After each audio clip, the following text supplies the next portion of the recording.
dipukulin, kamu nggak boleh jadi banci. Dia menggiring opini, di hadapan netizen, hater, followernya semuanya untuk memburukan suatu. Sebelum nonton, klik like, dan yang paling penting, subscribe. Karena subscribe itu gratis. Share ke teman-teman kalian, dan follow juga Instagram kita di Serius Channel, dan Sela Yohanese. Ditunggu! Halo Ma, astaga terima kasih udah dikasih kesempatan untuk ngobrol langsung sama.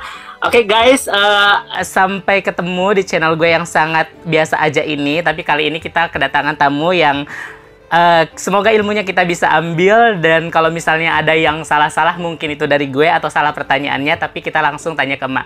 Ma boleh minta perkenalan untuk nama Ma, terus Ma tinggal di mana sekarang? Halo semuanya, saya Maulan Panyala Caniago, tinggal di Paris, Prancis. Udah menetap di Paris selama 20 tahun. Oh, 20 tahun. Mbak, kalau boleh tahu, Mbak di Indonesia itu asalnya dari mana? Oh, kalau Mak asalnya dari Padang Pariaman. Nama kampungnya itu Toboketek Paripontong, Pakandangan. Tapi Mak lahir dan besarnya di Bukit Kemuning, Lampung Utara. Berarti Mbak pinter jualan dong kalau orang Padang, ya nggak sih? Ember!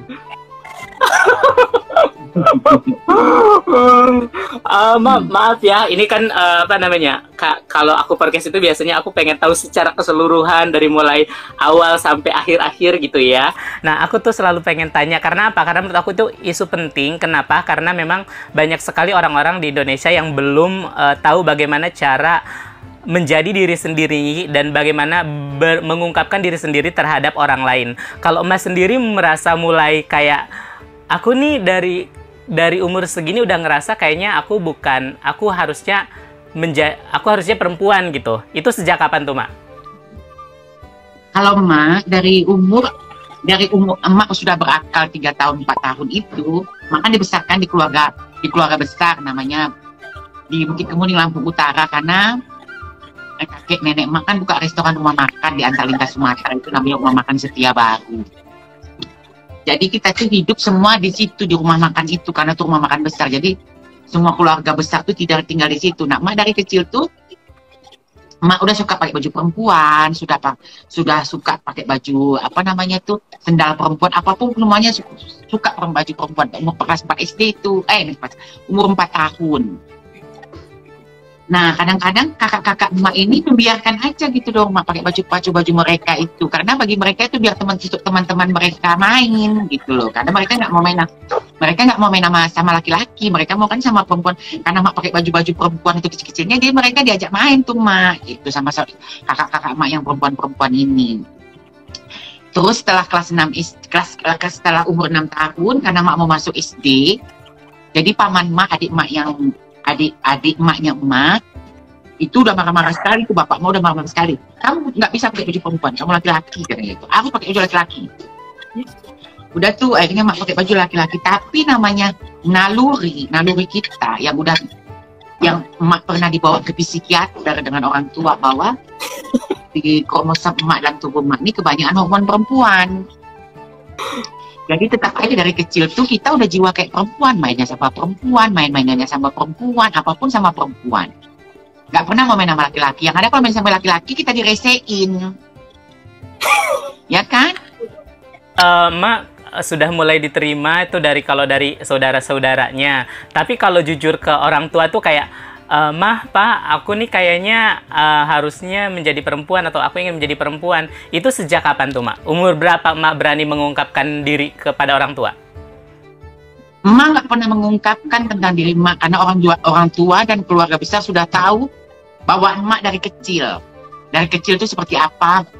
Suka nari, juara baca puisi, juara di grup-grup nari. Terus di kampung Mak Bukit Kemuning itu, di Bukit Kemuning Lampung Utara tuh ada namanya grup keluarga Minang, namanya KBSB, Keluarga Besar Sumatera Barat. Nah, Mak diaktifkan di situ sebagai penari. Jadi secara tidak langsung, ya mereka membiarkan Mak seperti ini karena mereka udah tahu jiwa Mak dari kecil tuh seperti ini, gitu. Jadi nggak ada kata kepada orang tua itu, oh aku jadi aku maunya seperti ini, aku mau hidup seperti ini, nggak ada, karena memang dari kecil itu keluarga besarku dan orang tuaku tuh udah tahu watak emak, jiwa emak, walaupun orang tua emak nggak terima gitu loh, digebukin, dipukulin, kamu nggak boleh jadi banci seperti ini, kamu harus jadi lelaki gitu.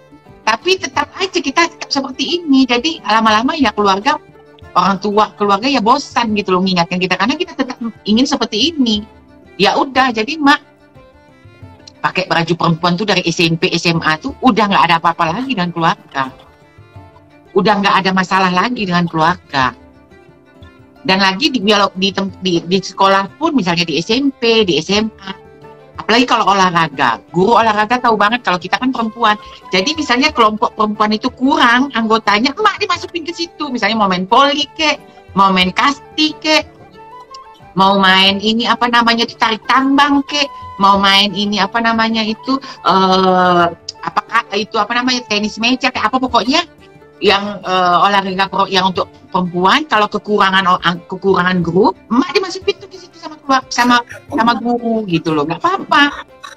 Guru pun sudah tahu. Ya mungkin di sini kali ya, di sini mungkin ada kali dari masyarakat Bukit Kemuning menonton kita saat prokes seperti ini. Mereka sudah tahu dari kecil emaknya seperti emak Ulan seperti apa gitu di situ, di kampung itu. Jadi mereka tuh sudah tidak aneh lagi ngeliat Mak Ulan gitu. Ngomong-ngomong, sekarang lagi ada di Prancis. Semoga saya berada di Prancis beberapa tahun kemudian. Amin. Amin kan semua penonton mah. Tapi aku ingin mencuri ilmu bagaimana mendapat jodoh di Prancis, bagaimana memulai kenalan sama suami atau pasangan, hingga akhirnya yakin bahwa itu adalah seseorang yang menurut Emak layak untuk dijadikan partner dalam hidup. Nih kalau menurut cerita kehidupan Emak di Prancis ya, partner Emak yang sekarang ini sebenarnya tadinya bukan partner Emak, partner kawan Emak. Cuman kawan Emak itu pulang ke Indonesia ingin mengurus menyuratnya untuk perkawinannya, meninggal gitu loh, kena serangan jantung.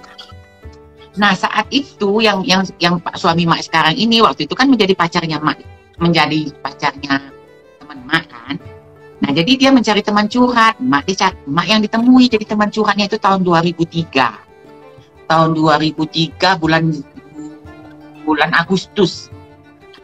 Jadi teman Emak meninggal tuh, dia meninggal teman Emak tuh 2003 tahun kalau nggak salah, tanggal 5 September. Emak ingat sekali. Dia pulang ke Indonesia, udah pulang ke Indonesia, ternyata dia meninggal di Indonesia.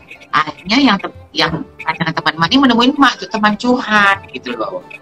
Nah pada saat itu Emak udah pisah sama cowok Emak gitu, sama laki Emak. Kulit bening dan sehat bersama Derma Express. Nah jadi karena dia ngelihat kehidupan Emak begitu, dia bilang udahlah Ulan, mendingan kau tinggal sama aku aja. Gitu. Kok bisa secepat itu? Aku bilang tinggal sama kamu. Enggak, katanya aku butuh teman, katanya gitu, untuk teman curhat, untuk teman di rumah. Jadi Emak tuh karena memang lagi dalam keadaan pengen berubah hidup kan, jadi Emak ya ikutin apa ajakan dia itu. Jadi akhirnya Emak tinggal dengan dia ya sampai sekarang, akhirnya jadi suami. Berarti sekarang kalau dihitung tahun udah berapa tahun tuh Mak? Udah 18 tahun. Oh, 2003 wow. kan, sekarang 2001 kan. Itu Emak waktu pas pindah, sekarang Emak warga negara Perancis atau masih Indonesia? Masih Indonesia kan? Masih Indonesia? Bentar ya. Masih Indonesia semuanya. Nih, masih Indonesia, paspor hijau. Wah. Emak berarti kalau tinggal di sana itu apa tuh masuknya? Masih paspor hijau Indonesia. Oh wow, keren, tepuk tangan guys. Emak kenapa memilih untuk tetap menjadi warga Indonesia, sedangkan mungkin kalau jadi warga negara Prancis akan lebih mudah akses untuk melakukan segalanya kalau menurutku? Kalau menurut Emak, mungkin kita nggak tahu ya pikiran kita ya. Kadang-kadang pikiran kita kan bisa berubah-ubah. Tapi untuk sampai saat ini, Emak masih mempertahankan warga negara Indonesia. Walaupun menjadi warga negara Indonesia di Prancis ini agak susah gitu aksesnya, misalnya pergi ke Amerika atau ke London, visa, bisa gitu. Tapi Emak jalanin itu, memang begitulah peraturannya, administrasinya. Jadi sampai saat ini mak belum ada niat untuk ganti warga negara. Masih aku cinta Indonesia. Maka oke ya maksudnya salut banget, perlu dipertepuk tangankan kecintaan Mak terhadap Indonesia, tapi itulah mungkin cinta ya, dengan berbagai kendala yang dialami rela mengalami kendala-kendala itu. Cuman kalau misalnya Mbak mengalami kendala karena orang belum yakin dengan Indonesia, misal kalau misalnya Mbak mau ke London atau mau ke negara Eropa lain, Mbak kan mungkin visanya dipertanyakan, ini visa Indonesia, maksudnya ya tidak usah munafik lah ya, visa Indonesia masih dikatakan lemah gitu. Nah, Mbak kalau ada negara yang seperti itu, apakah Mbak memutuskan untuk meng-cancel ke negara itu atau dengan cara apa? Nah, sekarang kita harus minta kepada pemerintah Indonesia bagaimana caranya meyakinkan setiap negara maju agar bisa dengan mempermudah kita warga negara Indonesia ini untuk meminta visa ke negara-negara maju tersebut gitu loh. Karena sebenarnya itu kerja keras pemerintah Indonesia gitu loh, untuk meyakinkan warga negaranya agar bisa akses kemanapun juga. Itu sebenarnya kerja keras pemerintah Indonesia. Jadi menurut Mbak untuk pemerintah Indonesia, kalau untuk mengenai paspor dan visa untuk orang yang mungkin kita harus terpaksa pergi keluar ke Eropa karena mungkin hidup bersesama jenis atau transseksual di Indonesia belum begitu bebas untuk mengekspresikan diri, tapi ingin memutuskan ke Eropa, tapi masih cinta Indonesia seperti Mbak. Kalau untuk poin, untuk skor pemerintah, bagi Mbak udah di angka berapa kalau ada angka 1-100? Waktu zaman Orde Baru, ini ya kita bercerita dari waktu zaman Orde Baru, poin pemerintah, saya tidak mengatakan bahwa Orde Baru itu bagus dalam pemerintahannya, tidak. Tapi waktu saat Orde Baru, masa pemerintahan itu sangat menghargai kita, seorang komunitas-komunitas kita yang transgender, segala macam ini ya. Tapi setelah memasuki fase pemerintahan SBY, bagaimana SBY merangkul organisasi-organisasi Islam keras, sehingga orang-orang minoritas seperti kita, seperti kelompok-kelompok minoritas ini akhirnya dibawa ke ranah politik untuk dijadikan permainan politik untuk mereka agar dapat suara-suara banyak dalam politik, sehingga kita yang kaum minoritas ini menjadi korban dari para politik-politik tersebut. Kan bisa dilihat masyarakat tidak semua bodoh. Kita kan dari zaman SBY kan kita sudah mulai tertindas yang kaum minoritas kan. Nah disitulah kita sebenarnya memohon kepada pemerintah Indonesia, kenapa para kaum minoritas ini dijadikan suatu tumbal gitu loh untuk menaikkan politik-politik kalian yang ingin berkompetisi dalam politik. Itu yang aku tidak mengerti. Ya, mungkin itu adalah bagian intrik mereka untuk mengalihkan isu-isu korupsi misal, Ma, ya kan? Bisa jadi, atau isu-isu yang lain. Ya makanya itu kan kita cuma bisa praduga tak bersalah kan. Iya, ya nggak apa-apa. Kita kan sebenarnya kalau orang-orang kaula muda yang mungkin generasi yang milenial, mereka sudah mulai ngeh apa yang harus diprioritaskan, dipermasalahkan, dan apa yang mulai harus ditinggalkan.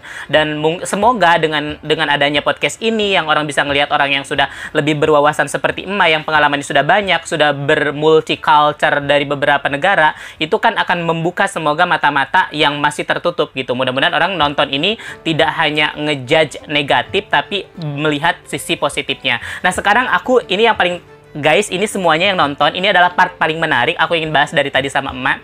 Emak merupakan salah satu contoh menurutku adalah orang yang perlu dicontoh. Karena apa? Karena dia menurutku pribadi adalah pahlawan budaya Indonesia untuk luar negeri. Nah, Emak bisa diceritakan kenapa Emak bisa mendedikasikan diri Emak untuk budaya Indonesia yang akhirnya membuat Emak bertindak untuk show up kepada dunia bahwa Indonesia ini punya ini, dan Emak ingin benar-benar, pokoknya aduh, aku gue merinding ya guys. Emak itu benar-benar mau banget. Kalau aku mungkin kalau ke Eropa ya paling jalan-jalan udah enak-enak aja, nggak mikirin budaya. Tapi Emak kok masih memikirkan budaya? Apa konsep Emak atau apa motivasi Emak sehingga Emak melakukan itu gitu? Motivasi Emak melakukan pertama karena Emak memang punya bakat menari. Terus udah itu Emak biasa waktu zaman-zaman tinggal di Lampung gitu ya, tinggal di Jakarta, biasa kerja di salon, berkomunitas di salon, mengerti tentang tata rias kecantikan, tata rias rambut, tata rias pengantin.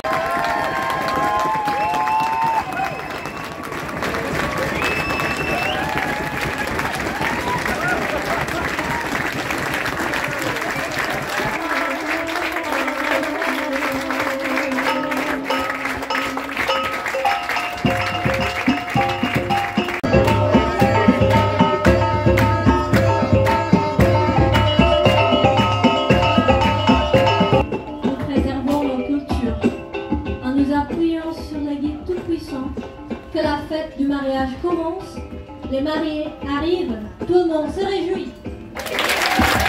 Doa dai itu kagak kan, basa pula keluarga marah pula itu anak garu, untuk salam ulang.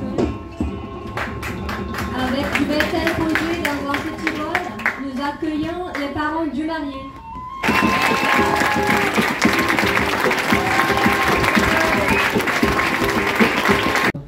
Vous avez tout pour former un couple très heureux pendant très longtemps. Alors pour terminer, je vous adresse tous mes vœux et vous souhaite plein de bonheur à tous les deux, bientôt tous les trois. Vive les mariés! Nah, jadi karena emak datang ke Paris terus, sebenarnya emak tuh hanya ingin membuktikan kepada masyarakat Indonesia di Paris, Prancis ini, juga kepada KBRI Paris, bahwa kita, orang seperti kita, kaum minoritas ini, punya talenta, punya bakat kayak gitu yang bisa dibutuhkan oleh masyarakat. Misalnya kayak emak bisa menari, terus bisa mendananin orang, bisa nyanggulin orang gitu.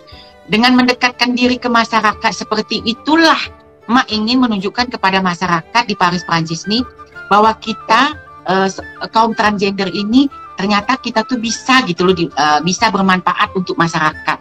Sebenarnya tujuan emak tuh sebenarnya itu tadinya gitu loh di Paris, Prancis ini, kepada menunjukkan pertama kepada KBRI Paris, juga kepada masyarakat Indonesia di Paris, Prancis ini gitu loh, bahwa ternyata orang seperti kita ini cuma tidak hanya bisa pesta-pesta, bisa hura-hura, bisa atau ribut-ribut nggak keruan, atau bisa rumpi-rumpian nggak keruan. Ternyata ada talenta dari kita yang bisa dibutuhkan oleh masyarakat. Itu aja sebenarnya tujuan emak itu tadinya.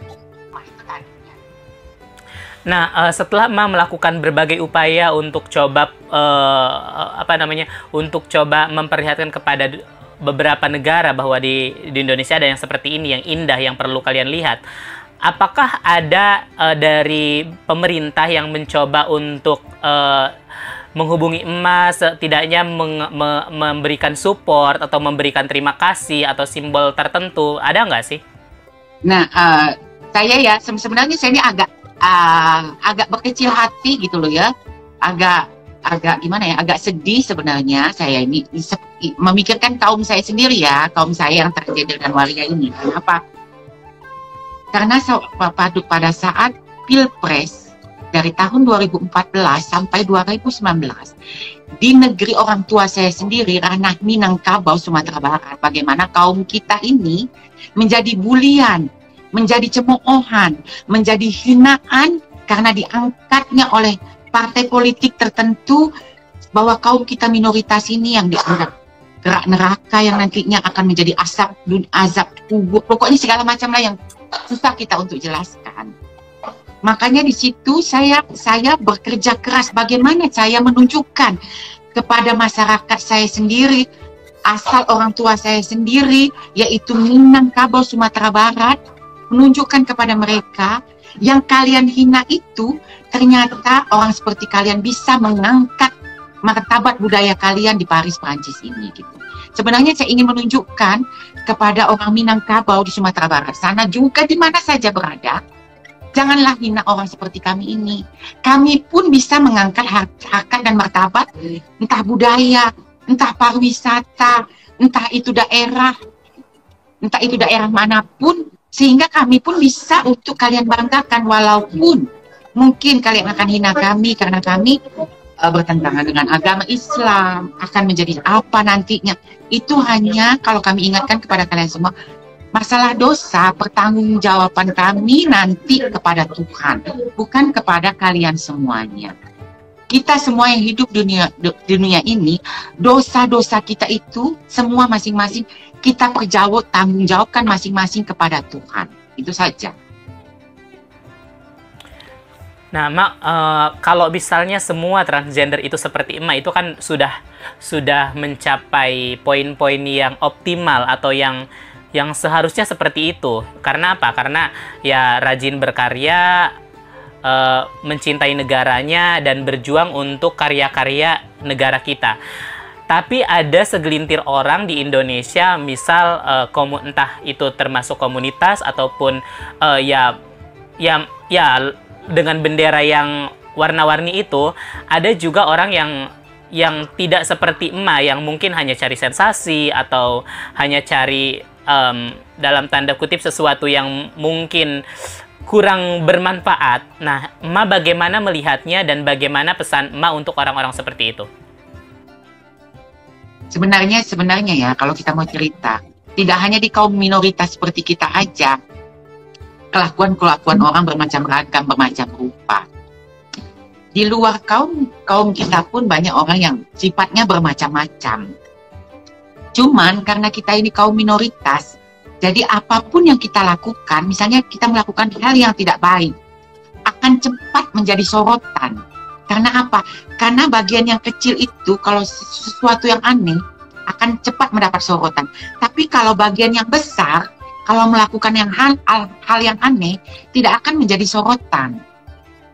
Karena tertutupi oleh yang banyak ini tadi.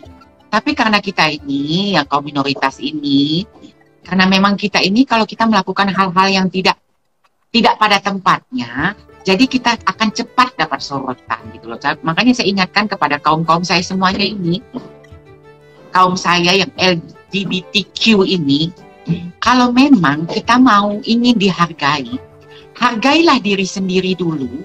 Bagaimana kita menghargai diri sendiri ini, agar kita bisa menempatkan dimanapun kita berada. Kalau kita bisa menghargai diri sendiri, kita akan bisa menempatkan dimanapun kita berada. Dan orang pun bisa menghargai kita. Seru sekali, terima kasih Mak. Tapi kalau secara general, Mak kan selain figur yang trans woman, Mak juga adalah figur seorang manusia yang warga negara Indonesia. Secara general, bukan berbicara mengenai komunitas. Bagaimana pesan Mak kepada orang-orang yang generasi muda Indonesia? Ada pesan yang ingin disampaikan nggak, selain mungkin ya harus saling menghargai? Ada yang pesan khusus nggak sih secara general manusia warga Indonesia? Kalau saya, pesan general saya kepada generasi milenial Indonesia, apalagi di zaman sekarang ini media sosial begitu bebas, media sosial begitu dengan cepatnya perkembangannya. Mengapa kalian suka sekali gitu loh melihat yang tentang keributan, tentang huru-hara, tentang hal-hal yang tidak bisa kalian contoh?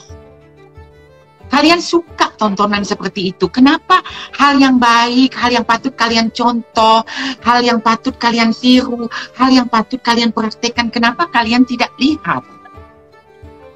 Kenapa tidak kalian ikuti? Kenapa hal-hal yang hanya, misalnya dalam media sosial ini banyak yang terjadi keributan, mereka ingin mencari konten-konten biar viral, mereka ingin mencari follower biar lebih banyak, sehingga hal-hal yang keributan seperti itu kalian tonton, kalian contoh untuk apa? Apakah memang dalam pendidikan, nggak usah jauh-jauh dalam pendidikan sekolah, dalam pendidikan orang tua kalian, apakah memang orang tua kalian mengajarkan hal seperti itu untuk menonton hal-hal yang tidak baik? Karena zaman di media sosial saat ini, saya lihat generasi milenial kita ini, mereka suka sekali dengan tontonan yang tidak bisa mereka tiru, yang tidak bisa menjadikan contoh buat mereka. Tapi mereka suka, apalagi dengan generasi saya ya. Ini ke komunitas saya ini, kepada komunitas saya, terutama kepada transgender ini. Yang di media sosial, saya ingatkan pada kalian semua. Kalian begitu suka sekali mencari follower dengan mencari viral, dengan berbuka-buka, dengan berbugil-bugil, dengan kalian supaya kalian cepat mendapat konten, supaya kalian mendapat follower yang paling banyak. sehingga kalian berbugil-bugil ria, sehingga kalian dengan begitu terbuka-bukanya tubuh kalian supaya semuanya suka, semuanya dapat. Yang saya diperhatinkan ini, yang followernya. Kenapa kalian ikuti? Kenapa kalian bisa ikuti hal-hal seperti itu? Kenapa kalian suka dengan hal-hal seperti itu? Itu yang saya tidak mengerti gitu loh. Dan saya tidak bisa menyebut-nyebut namanya karena kalian semua anakku semuanya. Jadi saya ingatkan kepada kalian, cobalah kalau memang kalian ingin dihargai, hargailah diri sendiri. Jangan ditonton hal yang tidak baik. Bagus. Luar biasa sekali ya. Ini Mbak katanya kalau tidak salah ada surat. Koreksi kalau salah ya. Kemarin Mas sempat adu argumen dengan oknum yang nyatanya diketahui baik secara negara dan secara umum, bahkan hampir seluruh Indonesia mungkin tahu bahwa oknum tersebut merupakan seorang transgender, tapi malah kenapa bahas aku Wulan? Tunggu, si Wulan dulu yang ngomong. Aku mau ngomong sama Wulan. Kenapa Wulan? Wulan, kau kan sudah perempuan kan? Kau siapa? Aku tanya. Kau siapa? Jangan tanya aku siapa. Aku tanya sebagai golongan transgender. Siapa dan golonganmu siapa? Aku sebagai kelompok gender dan trans. Nah, itu. Nah, aku sebagai kelompok transgender dan seksual mengatasnamakan transgender dan transseksual. Ikut campur dah. Saya tidak siapa-siapa. Saya tidak siapa-siapa. Tapi saya punya komentar dan Anda punya komentar. Siapa yang menghina komunitasmu? Kutanya, siapa? Di media sosial, di YouTube semua tersebar. Iya. Seolah tidak menghargai kaum komunitas atau LGBTQ. Apakah bagaimana kok bisa mau menyuarakan suara komunitas emak gitu? Kalau saya mungkin akan diam aja kayak ya udahlah gitu. Tapi emak kok berani bersuara mengekspresikan ketidaksukaan gitu? Apa yang membuat emak semangat untuk membela komunitas emak sampai sebegitu gigihnya? Kalau Mas sebenarnya setiap apapun yang dalam komunitas, Mak akan lihat, Mak akan perhatikan tindak tanduknya, kelakuannya, Mak akan perlihatkan, akan lihat dan telusuri orang ini maunya seperti apa, orang ini maunya seperti apa. Apakah mereka membuat konten di media sosialnya hanya untuk mencari follower, hanya untuk mencari endorse, hanya untuk mencari keuntungan. Di dalam keributan mereka akan dapat keuntungan, di dalam keributan mereka akan dapat cuan gitu. Itu sebenarnya Mak nggak peduli. Tapi berhubung lagi hangat-hangatnya ada kompetisi Miss Queen Indonesia di Bali yang diadakan oleh Gaby Vesta dan kawan-kawan. Nah, kebetulan yang ikut dalam kompetisi itu banyak anak-anak emak juga, kayak Cika, kayak Ezi, kayak Atalia, kayak Petikil, kayak semuanya lah. Emak sendiri sebagai senior, emak sangat suka, sangat mensupport sekali apapun aktivitas kalian, selagi kalian melakukan aktivitas itu dengan positif, dengan menunjukkan kepada masyarakat bahwa kalian itu ingin menunjukkan kepada masyarakat, inilah kami, jangan menganggap kami jangan selalu melihat kami dengan stigma negatif, tapi lihatlah kami bisa merubah stigma negatif itu menjadi positif. Makanya Mak bangga dengan kompetisi itu. Nah, setelah itu Mak perhatikan, Mak lihat kok ada oknum, walaupun dia tidak menyebutkan nama kompetisi itu, tapi dia memburuk-burukkan kompetisi itu. Netizen Indonesia ini tidak bodoh. Dia menggiring opini di hadapan netizen, hater, followernya semuanya, untuk memburukkan suatu kompetisi yang dilakukan oleh misalnya kompetisi Miss Queen lah, Miss Queen Indonesia yang di Bali. Dia tidak menyebutkan memang, tapi dia menggiring opini masyarakat untuk menebak-nebak kemana arah omongan dia ini. Netizen Indonesia tidak bodoh. Kalau netizen bodoh, dia tidak bisa melihat media sosial. Tidak akan pernah bisa dia punya akun media sosial. Berarti netizen itu tidak ada yang bodoh. Walaupun dalam hukum tidak bisa dihukum karena bisa melanggar hukum karena tidak menyebutkan nama. Tapi dia menggiring opini itu kemana, netizen bisa menebak. Makanya Mak berontak. Sebagai senior, Mak berontak. Kenapa Mak berontak? Karena yang memburukkan ini kaum emak sendiri. Walaupun dalam hukum negara dia mengatakan sah aku sebagai perempuan. Tapi dalam anatomi tubuh tidak akan pernah bisa dibohongi. Karena kita diciptakan oleh Tuhan dan kita tidak bisa melawan kodrat anatomi Tuhan, yaitu bahwa anatomi tubuh yang diciptakan Tuhan hanya ada dua. Anatomi tubuh perempuan dan anatomi tubuh lelaki, kecuali hemafrodit.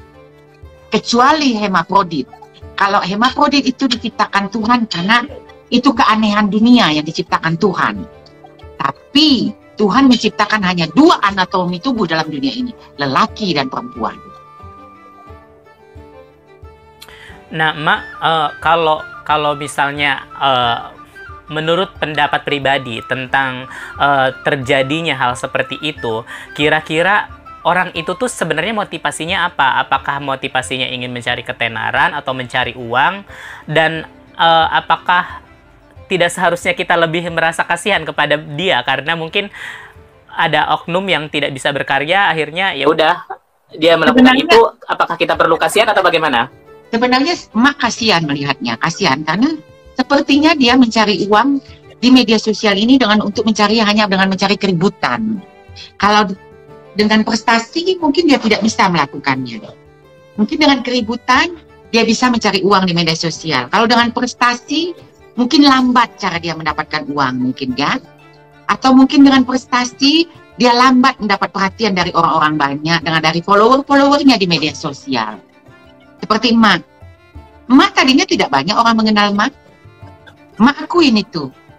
Di media sosial pun cuma di Facebook Mak banyak dikenal orang. Karena Mak lebih aktif di Facebook daripada di Instagram.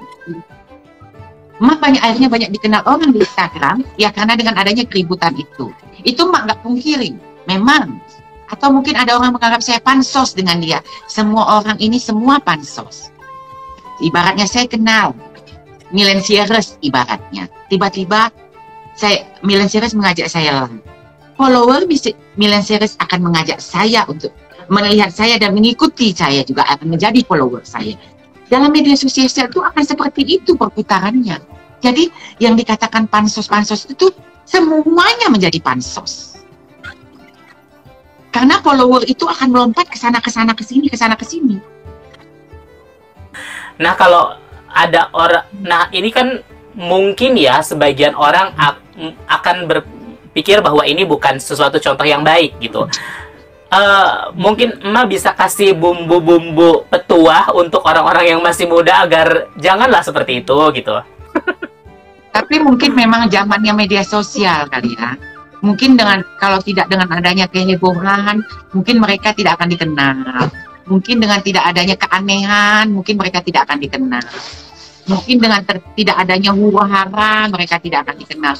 Karena dengan zamannya media sosial sekarang ini, kayaknya dengan huru-hara lah akan menjadi seperti bom. Jadi kadang-kadang kita menyikapinya itu dari cara pandang mana kita menyikapinya. Apakah kita menyikapinya dengan positif? Apakah kita menyikapinya dengan pandangan negatif? Itu tergantung dari sikap kita, bagaimana cara kita memandangnya. Nah, sekarang kita kan lagi berbicara langsung nih, Mak. Aku mau minta saran kepada Mas secara langsung. Aku ingin berguna bagi komunitas. Dan Emak pasti sudah pernah berpengalaman di komunitas. Tolong kasih tahu ke aku dengan kapasitas yang aku miliki saat ini, dengan kemampuan yang terbatas ini, aku ingin berguna untuk komunitas. Bagaimana perintah Emak untuk orang seperti aku? Sebenarnya saya ingatkan semuanya kepada kita yang komunitas ini ya, komunitas Emak terutama ya, yang transgender ini, Emak ingatkan kepada kalian semua. Buang dulu sikap egois itu. Buang dulu sikap egois, buang dulu sikap yang ingin menang sendiri, buang sikap yang ingin merasa paling wah sendiri, buang sikap yang merasa paling hebat sendiri, buang sikap yang merasa paling kaya sendiri, buang sikap yang merasa paling cantik sendiri, buang sikap yang merasa paling wah. Kalau kalian bisa membuang semua sikap itu, kalian bisa berguna di antara kaum kalian sendiri.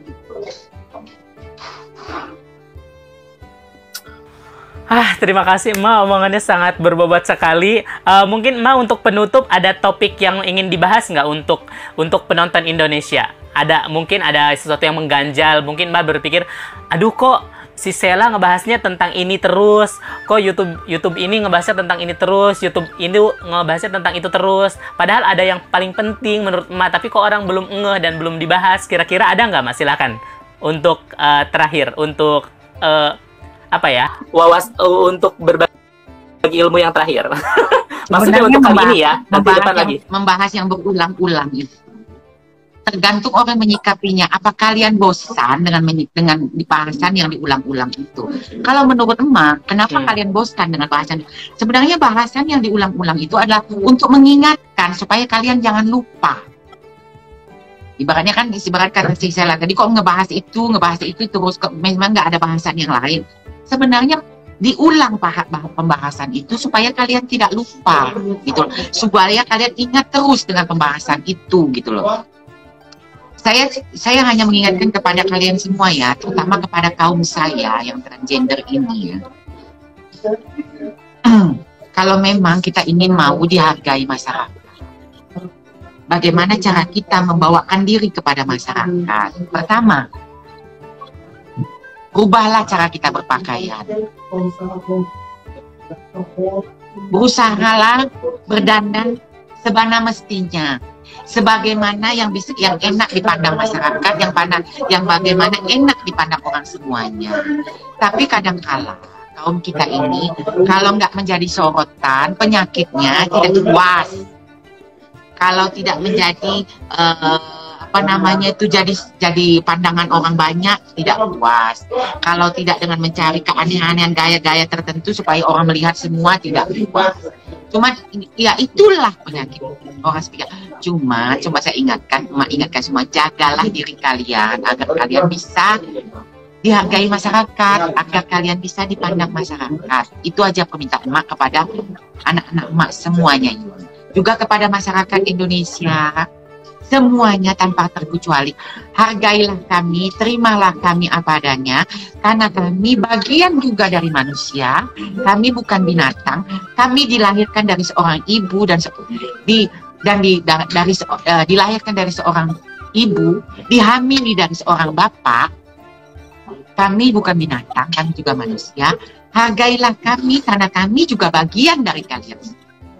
Terima kasih ya Tuhan, Ma. Itulah semua yang nonton mungkin di Instagram Ma dan di semua yang nonton. Itulah akhir cuplikan aku podcast sama Ma. Terima kasih sekali atas waktunya Ma, dan aku sangat bahagia sekali. Mudah-mudahan kedepannya kita bisa melakukan podcast yang temanya lebih baik lagi dan lebih berguna lagi bagi orang-orang Indonesia atau orang-orang yang nonton, baik itu Indonesia ataupun di seluruh dunia. Mudah-mudahan kedepannya komunitas kita bisa mendapatkan hak yang lebih baik lagi daripada sebelum-sebelumnya.